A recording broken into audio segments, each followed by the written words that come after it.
नमस्कार दोस्तों, स्वागत है आपका आज के मुख्य समाचार में, जिसमें सबसे पहली और बड़ी खबर में आपको बताएंगे कि नीतीश कुमार के विधायक ने सुशासन को बताया आतंक राज। कहा लोगों को टारगेट कर गोली मार रहे हैं अपराधी। दूसरी बड़ी खबर में जिक्र होगा कि तेजस्वी के बाद अब आम आदमी पार्टी नेता ने कहा मध्यावधि चुनाव की ओर बढ़ रहा है बिहार। और तीसरी बड़ी खबर में जिक्र होगा कर्नाटक का, जहां पर सीएम येदियुरप्पा को हाईकोर्ट से बड़ा झटका और इस मामले में एफआईआर रद्द करने से हाईकोर्ट ने कर दिया इनकार, जिसके बाद बढ़ गई येदियुरप्पा की मुश्किलें। दोस्तों, हर एक खबर की गहराई में आपको ले जाएंगे, लेकिन उससे पहले अगर आपको भी ऐसा लगता है कि बिहार में सुशासन नहीं आतंक राज है और सरकार जल्द बदलने वाली है, तो आप अभी इस वीडियो को लाइक कीजिए और इस लाल बटन को दबा के इस चैनल को फ्री में सब्सक्राइब करके घंटी बजाकर कमेंट में लिखिए जय हिंद। दोस्तों, रुक करते हैं तमाम बड़ी खबरों की तरफ। नीतीश के विधायक ने सुशासन को बताया आतंकराज। कहा लोगों को टारगेट कर गोली मार रहे अपराधी। जी हां दोस्तों, बिहार में इन दिनों लॉ एंड ऑर्डर फेल हो गया है। आपराधिक घटनाएं काफी तेजी से बढ़ रही है, जिसे लेकर विपक्ष सवाल उठा रहा है। लेकिन अब सत्ताधारी दल के विधायक भी नीतीश के सुशासन पर सवाल उठाने लगे हैं। जेडीयू के विधायक विजय कुमार सिंह ने इसे आतंकराज का नाम दे दिया है। उन्होंने कहा कि अपराधी लोगों को टारगेट कर गोली मार रहे हैं, पुलिस को इस पर ध्यान देना चाहिए। मामला कटिहार जिले का है, जहां गोबराही दियारा में 3 दिन पहले एक किसान की हत्या कर दी गई। जयलाल महतो की हत्याकांड में शामिल अपराधी अभी भी पुलिस की गिरफ्त से बाहर है। इस मामले को लेकर जेडीयू नेता और बरारी से विधायक विजय कुमार सिंह ने कहा है कि दियारा इलाके में आतंक का राज कायम है और वहां टारगेट करके हत्या की जा रही है। बिहार के मुख्यमंत्री नीतीश कुमार की पार्टी यानी कि जेडीयू के ही विधायक विजय कुमार सिंह ने राज्य में लॉ एंड ऑर्डर पर सवाल उठा दिया। जेडीयू एमएलए ने कहा कि दियारा इलाके में अपराधियों का मनोबल काफी चरम सीमा पर है, जिस कारण दियारा इलाके में लोगों को टारगेट कर हत्या की जा रही है। उन्होंने किसान हत्याकांड पर पुलिस अधीक्षक से बात की है और दियारा इलाके की सुरक्षा बढ़ाने की मांग की है। इतना ही नहीं, उन्होंने पुलिस से लोगों की सुरक्षा करने की अपील की है। उन्होंने कहा कि संवेदनशील इलाके में पुलिस कैंप का निर्माण हो, उस कैंप में सैप के जवानों की प्रतिनियुक्ति हो और इलाके के लोगों के लिए रात्रि सुरक्षा का पुख्ता इंतजाम किया जाए। सामान्य पुलिस गश्ती के अलावा बदमाशों पर नकेल डालने के लिए दूसरे सटीक उपाय के निर्णय लिया जाए। रुख करते हैं अगली खबर की तरफ। तेजस्वी के बाद अब आप नेता ने कहा मध्यावधि चुनाव की ओर बढ़ रहा है बिहार। जी हां दोस्तों, आम आदमी पार्टी के बिहार प्रभारी संजीव झा ने बिहार की एनडीए सरकार पर निशाना साधा। कहा कि बिहार मध्यावधि चुनाव की तरफ अग्रसर हो रहा है। पार्टी कार्यालय में मंगलवार को प्रेस कॉन्फ्रेंस के दौरान कहा कि गठबंधन के मंत्री आपस में ही एक दूसरे पर छींटाकशी कर रहे हैं। जनता को पता नहीं चल पा रहा है कि सरकार कौन चला रहा है। दावा किया गया कि यह सरकार अपना कार्यकाल पूरा नहीं कर पाएगी। पार्टी के प्रदेश प्रभारियों एवं कार्यकर्ताओं से कहा कि पंचायत स्तर पर संगठन को मजबूत करें, ताकि आने वाले समय में आम आदमी पार्टी एक विकल्प के रूप में बिहार में अपने को स्थापित कर सके। दिल्ली में अरविंद केजरीवाल की सरकार पूरे देश में शिक्षा स्वास्थ्य के क्षेत्र में एक मॉडल के रूप में उभर कर आई है। इस मॉडल को बिहार के गांव-गांव तक ले जाएंगे। रुख करते हैं अगली खबर की तरफ। सीएम येदियुरप्पा को हाईकोर्ट से बड़ा झटका, इस मामले में एफआईआर रद्द करने से किया इनकार। जी हां दोस्तों, कर्नाटक के मुख्यमंत्री बीएस येदियुरप्पा को कर्नाटक उच्च न्यायालय से बड़ा झटका लगा है। 2 हफ्ते पहले भी येदियुरप्पा को कोर्ट की तरफ से निराशा हाथ लगी थी। एक बार फिर 5 जनवरी को हाईकोर्ट ने भ्रष्टाचार मामले को खारिज करने से इनकार कर दिया है। येदियुरप्पा के खिलाफ दायर 2015 के एक भ्रष्टाचार मामले पर कोर्ट ने एफआईआर को रद्द करने से साफ मना कर दिया है। येदियुरप्पा के खिलाफ 2015 में दर्ज भ्रष्टाचार के मामले को मंगलवार को खारिज करने से इनकार कर दिया। आरोप है कि वर्ष 2006-7 में अपने कार्यकाल के दौरान एक सरकारी भूखंड की अधिसूचना गैर कानूनी ढंग से रद्द की। उस वक्त येदियुरप्पा कर्नाटक के उप मुख्यमंत्री थे। येदियुरप्पा ने अपनी याचिका में कोर्ट से वासुदेव रेड्डी द्वारा 2013 में एक अदालत में दायर एक निजी शिकायत के आधार पर फरवरी 2015 में लोकायुक्त पुलिस द्वारा उठाए गए भ्रष्टाचार के मामले को खत्म करने की अपील की थी, लेकिन कोर्ट ने उनकी अपील को खारिज कर दिया है। कांग्रेस प्रवक्ता अभिषेक मनु सिंघवी ने कुछ दिन पहले कर्नाटक के सीएम पर यह आरोप भी लगाया कि येदियुरप्पा अपने खिलाफ भ्रष्टाचार के मामलों में जांच को अटका रहे हैं और भाजपा नेतृत्व भी इस भ्रष्टाचार में संलिप्त है। उन्होंने कहा था कि उच्च न्यायालय ने जो कहा है उससे सारी चीजें एकदम स्पष्ट हो गई है। भ्रष्टाचार को लेकर भाजपा का नेतृत्व खामोश है। करते हैं अगली खबर की तरफ। जेडीयू एमएलए ने बीजेपी उम्मीदवार को लेकर किया ये बड़ा दावा। सोशल मीडिया पर वीडियो हो रहा वायरल। जी हां दोस्तों, बिहार के भागलपुर जिले की गोपालपुर सीट से तीसरी बार विधायक चुने गए नरेंद्र कुमार नीरज उर्फ गोपाल मंडल का एक वीडियो क्लिप मंगलवार को सोशल मीडिया पर वायरल हो गया। वायरल वीडियो में जेडीयू विधायक ने दावा किया है कि उन्होंने अपने निर्वाचन क्षेत्र से लगे विधानसभा सीट पर बीजेपी के अहंकारी उम्मीदवार के पक्ष में प्रचार करने से मना कर बिहार विधानसभा चुनाव 2020 में उनकी हार सुनिश्चित की। वीडियो में मंडल जिला बीजेपी प्रमुख रोहित पांडे के खिलाफ टिप्पणी करते सुने जा सकते हैं। गौरतलब है कि रोहित पांडे भागलपुर सीट से चुनाव में कांग्रेस के अजीत शर्मा से हार गए थे।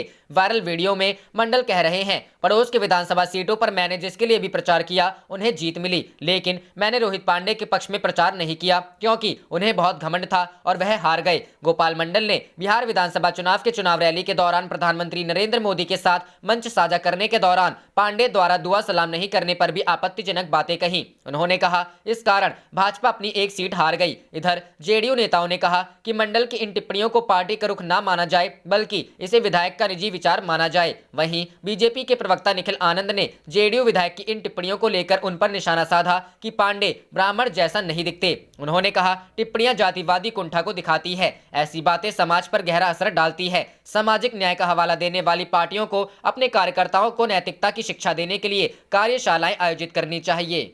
रुख करते हैं अगली खबर की तरफ। पश्चिम बंगाल में बीजेपी का खेल बिगाड़ने को शिवसेना की एंट्री, लड़ सकती है 100 सीटों पर चुनाव। जी हां दोस्तों, पश्चिम बंगाल में विधानसभा चुनाव होने में अभी वक्त है, लेकिन सियासी पार्टियों ने अभी से इसकी तैयारियां शुरू कर दी हैं। भाजपा, तृणमूल, वाम मोर्चा और कांग्रेस के साथ साथ ओवैसी की पार्टी AIMIM भी चुनाव लड़ेगी। इन घमासानों के बीच शिवसेना ने भी पश्चिम बंगाल चुनाव में अपनी उपस्थिति दर्ज कराने के संकेत दिए हैं। शिवसेना इस चुनाव में करीब 100 उम्मीदवार उतार सकती है। टाइम्स नाउ की खबर के अनुसार पश्चिम बंगाल चुनाव को ध्यान में रखते हुए महाराष्ट्र के मुख्यमंत्री उद्धव ठाकरे यहां का दौरा भी कर सकते हैं। शिवसेना कोलकाता, हुगली, दमदम समेत कई इलाकों में अपने उम्मीदवार खड़े करेगी। हालांकि चुनाव लड़ने पर अंतिम निर्णय 29 जनवरी को पार्टी मीटिंग में लिया जा सकता है। शिवसेना के चुनाव लड़ने के फैसले से भारतीय जनता पार्टी को नुकसान उठाना पड़ सकता है। बीजेपी इस चुनाव में एड़ी चोट का जोर लगा रही है। हालांकि शिवसेना ने 2019 के लोकसभा चुनाव में भी बंगाल में अपने उम्मीदवार उतारे थे। उस समय शिवसेना बीजेपी नीत राष्ट्रीय जनतांत्रिक गठबंधन का हिस्सा हुआ करती थी। शिवसेना के कदम से कई पार्टियां चौंक सकती हैं, क्योंकि पिछले दिनों ही ओवैसी के बंगाल चुनाव में एंट्री की बात पर शिवसेना नेता संजय राउत ने कहा था कि कोई कुछ भी कर ले, लेकिन बंगाल में जीतेगी तो ममता दीदी ही। संजय राउत ने यह भी कहा था कि ममता दीदी का राजनीतिक अनुभव बड़ा है। देश में जिस तरह से AIMIM चुनाव लड़ रही है और वोटों का बंटवारा कर रही है, उससे देश के मन में जरूर यह आशंका पैदा होती है कि ओवैसी की पार्टी का एजेंडा क्या है। लेकिन इसके बावजूद भी बंगाल में जीत ममता बनर्जी की ही होगी। आपको बता दूं कि पश्चिम बंगाल में कुल 294 विधानसभा सीटें हैं। 2016 में हुए विधानसभा चुनाव में ममता बनर्जी की तृणमूल कांग्रेस को 211, लेफ्ट को 33, कांग्रेस को 44 और बीजेपी को मात्र 3 सीटें मिली थी। हालांकि 2019 के लोकसभा चुनाव बीजेपी ने बंगाल में शानदार प्रदर्शन किया।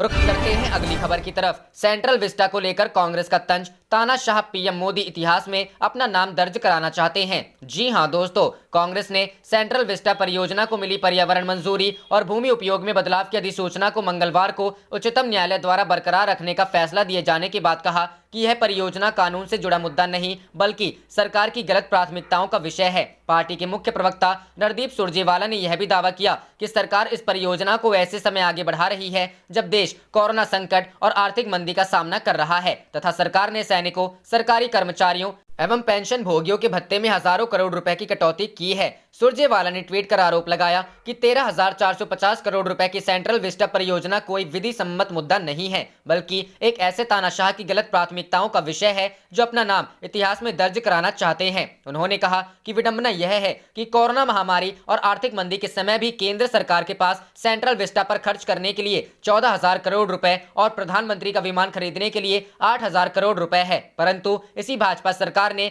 11.3 लाख सशस्त्र बलों और केंद्र सरकार के कर्मचारियों एवं पेंशन भोगियों के भत्ते में 37,530 करोड़ रुपए की कटौती कर दी। कांग्रेस नेता ने यह भी आरोप लगाया कि प्रधानमंत्री को यह नहीं भूलना चाहिए कि उन्होंने 15 लाख सैनिकों और 26 लाख सैन्य पेंशन भोगियों पर 11,000 करोड़ रुपए की कटौती लागू की है। इसके साथ ही इस सरकार ने लद्दाख में चीनी आक्रामकता का मुकाबला कर रहे हमारे जवानों के लिए गर्म टेंट और दूसरे उपकरण प्रदान नहीं किए। उल्लेखनीय है कि उच्चतम न्यायालय ने सेंट्रल विस्टा परियोजना को मिली पर्यावरण मंजूरी और भूमि उपयोग में बदलाव की अधिसूचना को मंगलवार को बरकरार रखा और राष्ट्रपति भवन से लेकर इंडिया गेट तक 3 किलोमीटर के क्षेत्र में फैली इस महत्वाकांक्षी परियोजना का रास्ता साफ कर दिया। सेंट्रल विस्टा परियोजना की घोषणा सितंबर 2019 में की गई थी। इसके तहत त्रिकोण के आकार वाले नए संसद भवन का निर्माण किया जाएगा जिसमें 900 से 1200 सांसदों के बैठने की व्यवस्था होगी। इसका निर्माण अगस्त 2022 तक पूरा होना है। उसी वर्ष भारत 75वां स्वतंत्रता दिवस मनाएगा।